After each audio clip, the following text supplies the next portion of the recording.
देखिए, गिरिराज सिंह ने वैसे तो बयान झारखंड को लेकर दिया, लेकिन उसको लेकर के बिहार में चर्चा शुरू हो गई है। गिरिराज सिंह ने कहा कि हेमंत सोरेन ने रांची को कराची बना दिया। हम बात करेंगे, हमारे साथ बात करने के लिए जनता दल यूनाइटेड के सीनियर प्रवक्ता हेमराज राम जी मौजूद हैं। कैसे देखते हैं गिरिराज सिंह के बयान को? नीतीश कुमार के साथ गठबंधन में रहने वाला नेता इस तरह का बयान दे रहा है कि रांची को कराची बना दिया हेमंत सोरेन। देखिए, रांची झारखंड राज्य का एक प्रमुख शहर है और वहाँ हेमंत सोरेन जी की सरकार रही है ज्यादातर। हेमंत सोरेन जी की सरकार ने झारखंड के आदिवासियों को बेवकूफ बनाया है, लोगों को काम किया है, उनके हालात में कोई खास परिवर्तन नहीं किए गए। जिस उद्देश्य को लेकर के झारखंड राज्य की स्थापना की गई थी, उस उद्देश्य की पूर्ति नहीं हो रही है। तो निश्चित रूप से वहां की जनता हेमंत सरकार को बदलने के मूड में है और वहां एनडीए की सरकार बनने जा रही है। यानी आप भी मान रहे हैं कि रांची कराची नहीं बना है, लेकिन आपके गठबंधन के नेता कह रहे हैं रांची कराची बन गया।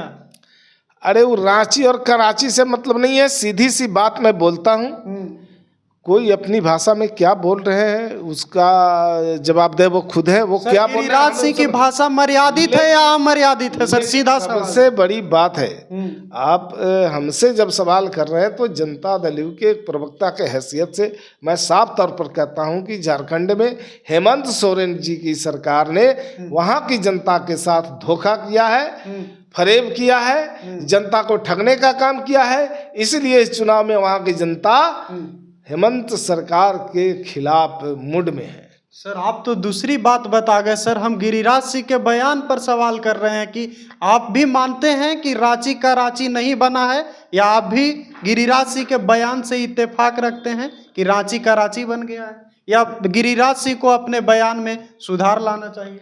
देखिए, सबसे बड़ी बात है जी, भारतीय जनता पार्टी और जनता दल यू दो अलग अलग दल हैं और कोई जरूरी नहीं है कि भारतीय जनता पार्टी और जनता दल यू एक गठबंधन के घटक दल हैं। एनडीए गठबंधन के दोनों घटक दल हैं। केंद्र में मोदी जी के नेतृत्व में सरकार चल रही है एनडीए की, और बिहार में नीतीश कुमार जी के नेतृत्व में एनडीए की सरकार चल रही है। आपने देखा कि बिहार में भी कई ऐसे बयान आए, तो हो सकता है कुछ बयान किसी का व्यक्तिगत बयान हो सकता है, उस पर आप हम रोक नहीं लगा सकते, लेकिन पार्टी का अधिकृत बयान या गठबंधन का अधिकृत बयान वो तो नहीं माना जाएगा। चूंकि भाजपा या जदयू अधिकृत बयान तो तभी माना जाता जब भारतीय जनता पार्टी के किसी प्रदेश अध्यक्ष ने बयान दिया होता, राष्ट्रीय अध्यक्ष ने बयान दिया होता, या किसी प्रदेश के प्रवक्ता ने बयान दिया होता, तो उसको आप आधिकारिक तौर पर उस बयान को मान्यता देते।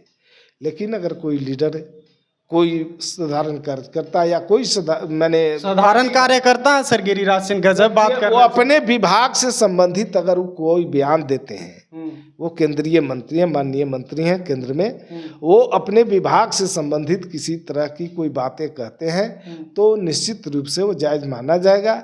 लेकिन व्यवस्था के बारे में, सरकार के बारे में अगर कोई बातें कहते हैं तो हम उससे सहमत नहीं है। यानी गिरिराज सिंह के बयान से सहमत? निश्चित रूप से हम घटक दल हैं, लेकिन ये एनडीए के बयान अगर होता तो हम 2 मिनट के लिए कह सकते थे कि हम उससे सहमत है, असहमत है, उस पर बात करते। लेकिन भारतीय जनता पार्टी के नेता हैं गिरिराज जी, और कोई जरूरी नहीं है कि वो सारी बातें कहेंगे और सारी बातों का हम समर्थन करेंगे। हमारे पार्टी का अपना एक अलग मानना है, मान्यता है, हमारे नेता का अलग एक सोच है और हम उस सोच के तहत काम कर रहे हैं। अच्छा, इस बयान से आप झारखंड में नुकसान देख रहे हैं एनडीए का, या फिर फायदा होगा? देखिए, हेमंत सरकार के खिलाफ में तो वहाँ निश्चित रूप से जनता मूड में है, और इसको जिस रूप में आप देखिए, जनता वहाँ हेमंत के खिलाफ मूड में है और वो बदलाव चाहती है, और बदलाव के रूप में निश्चित रूप से एनडीए सरकार को इसका फायदा मिलेगा। चलिए, तो जनता बदलाव के मूड में है झारखंड में, और गिरिराज सिंह के बयान से जनता दल यूनाइटेड कोई इत्तेफाक नहीं रखती है। बात बाकी आपको कैसा लगा है वीडियो कमेंट बॉक्स में ज़रूर बताइएगा। फिलहाल के लिए इतना ही, देखते रहिए द न्यूज़ अब।